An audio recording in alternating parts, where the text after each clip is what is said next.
Okay na? Alright. Hi guys, kumusta? Ako si Red Quaresma. Welcome back sa aking channel. At kung bago pala kayo sa aking channel, huwag niyong kalimutan na mag-subscribe at sipahin rin tayo ng bell button sa baba para updated kayo kung meron akong mga bagong video na i-upload dito sa aking channel. You know? So, ang tagal ko nang hindi nakakagawa ng content, no? Napansin niyo ba guys? Actually, yung content ko is more on reaction video. So, hindi na ako nakakapag-reaction video. Pero para sa video ito guys ay ibang content naman yung gagawin ko. So magkukwentuhan tayo ng mga nakakatakot na nakita ko, mga na-experience, mga kababalaghan.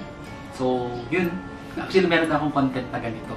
And yun din talaga yung isa sa mga unang-unang content na ginagawa ko dito sa aking YouTube channel. Yung nagkukwento ng mga kababalaghan, mga kwentong-kwento, yung mga nakakatakot na experience ko.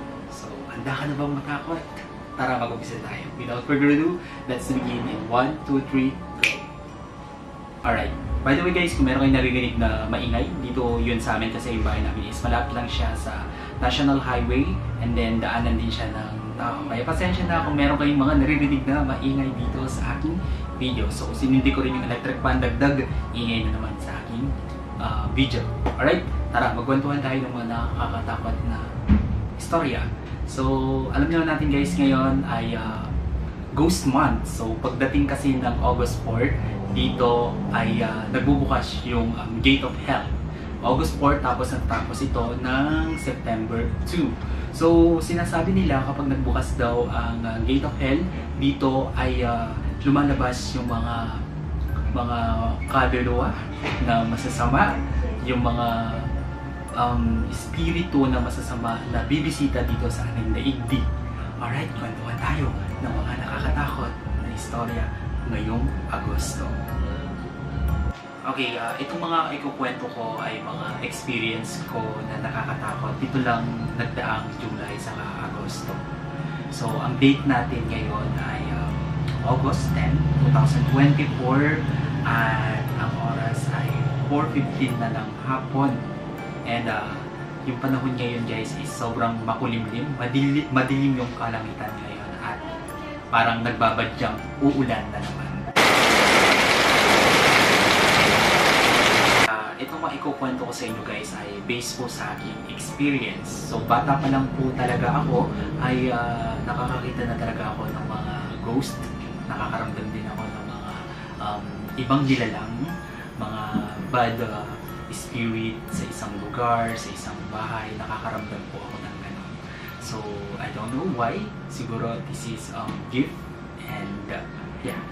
Gusto ko lang i-share sa inyo yung mga nararamdaman ko, na mga kaluluwa na nararamdaman ko, mga espiritu na nararamdaman ko, at yung mga multong nakikita ko at nagpapakita.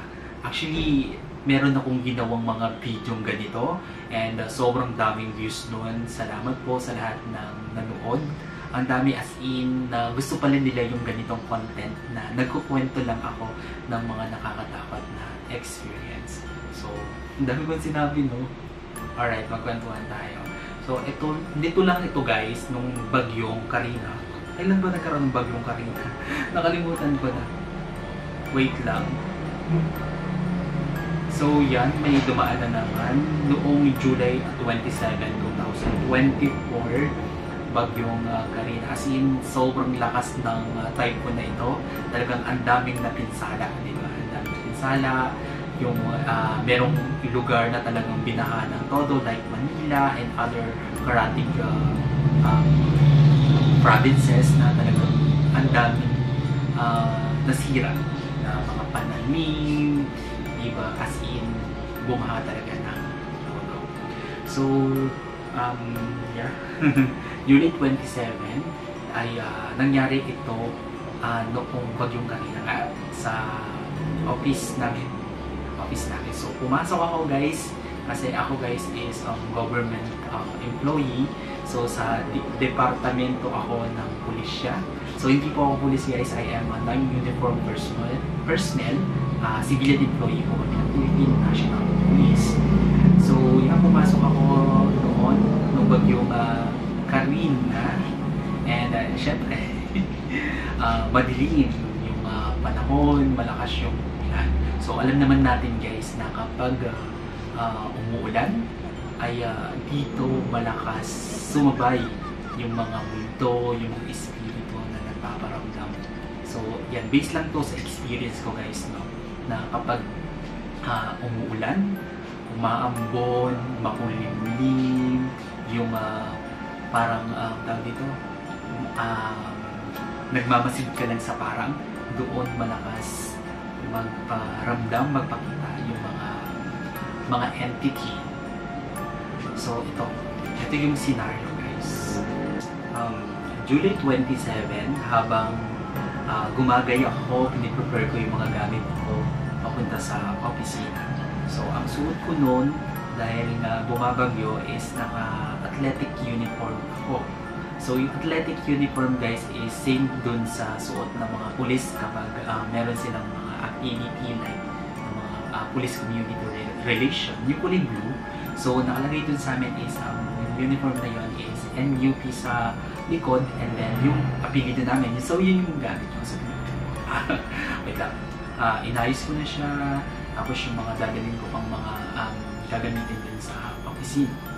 So habang naglalakad ako, madilim yung panahon, madilim kasi yung kalangitan, and umaambon-ambon na rin, and then yung bugso ng hangin is sobrang lakas. Siyempre, pag ganun, lalabas ka, walang masyadong tao di ba?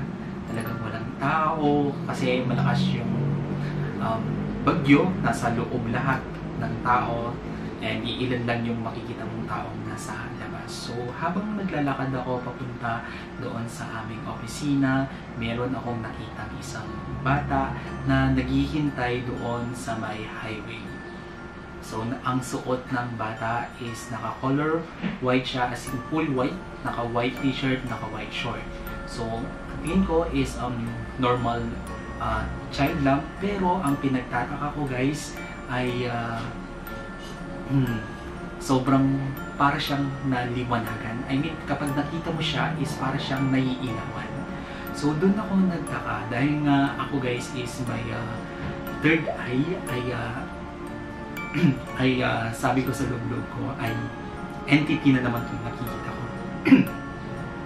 So, nakakon lang siya guys, para siyang nag-aabang ng sasakyan, pero wala siyang payong guys. Pero pinagtataka ko ay hindi siya tawag dito, hindi siya nababasa kasi umaambon-ambon na ng guys, medyo malakas na yung pagkuha ng ambon. Hindi siya nababasa. So, doon ako nagtaka. So, yun nga, nakayuko lang siya ganun, pero yung face niya is hindi ko talaga siya maaninag. Kasi guys, ang mga ghost is hindi talaga sila nagpapakita ng buo. Kasi hindi mo makikita yung reflection, yung kanila, yung features ng kanilang face. So, ang mga ghost kasi is nagpapakita lang sila. Minsan kalahati lang, minsan ay blurry yung kanilang mukha. So yung nakita ko is para siyang naliwanagan, and then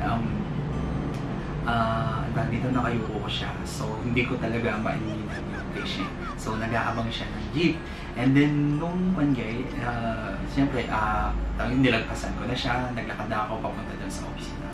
So yun nga no guys, yung office kasi namin is walking distance lang siya. And then, nung nagtataka ako, syempre, dinaanan ko siya, din ako duman sa pinaka-likod niya, as in, kinalibutan ako guys. As in, yung mga balahibo ko sa katawan is tumayo, and then feel ko yung very cold na pakiramdam. Actually, malamig naman talaga yung panahon kasi nga ay bumabagyo. Pero iba yung lamig na nakukuha natin kapag merong mga entity. Yung energy na nararamdaman natin is kakaiba, nakakatakot. So yun, nagdire-diretso lang ako, and then nung malapit na ako doon sa pintuan, gate ng papasok doon sa opisina namin. Kasi yung office namin is nasa municipal compound lang siya. Nung dito, nakalimutan niya ang ingay ng bicycle. Nung tatanawin ko na yung bata, na wala na doon yung bata sa pwesto. Kasi wala na doon, wala na nag-aabang. Pero nung wala naman kasing masyadong dumadaan doon na sasakyan, guys. So, yun. Yun yung experience ko doon sa batang nag-aabang nag-gym. And then yung itsura niya is, yung kasukutan niya is puting-puti na parang nailawan. And then hindi ko ma-visualize yung kanyang face kasi nakiko siya. And then eto na guys, yung worst scenario na sobrang nakakatakot talaga. Nakakatakot talaga. So yung office ko kasi guys is made from glass siya. Kaya tanaw yung highway. Tanaw na tanaw yung highway doon. So bumugso na talaga yung ulan. Alam nyo ba guys, yung bata na sinasabi ko sa inyo ay nagpakita siya sa akin. Nandun siya sa may highway. As in yung suot niya, puti, nasa gitna siya ng kalsada, umuulan. And then hindi ko maaninig yung face na nakakulay white lang siya. And then nagdadaanan yung mga sasakyan mo. And then hindi siya tinatamaan. And then yun nga, bigla na lang nag-pain na paunti-unti yung ito. So yun yung experience ko sa multong bata na yun doon sa dito lang malapit sa amin sa may highway. Actually kinuwento ko ito sa mga friends ko and mga dito, mga neighbors namin. Sabi nila meron daw na batang na aksidente dito sa highway na sinasabi ko sa'yo. Doon sa mismong pwesto ng pinag-aabangan ng gym. Doon siya na-aksidente. So yung suot ng bata daw na yun is uniform, naka-color white daw na uniform. So grabe nung pagpili siya sa akin, no? So marami pa akong kwento guys. Part 1 pa lang to, meron pa akong kwentong gagawin na i-share sa inyo nito lamang July at Agosto. Alright, kung nagustuhan nyo ito guys, bigyan nyo ito malaking likes, mag-comment kayo kung meron ng mga request na video na pwede kong gawin dito sa aking channel. You know, bye!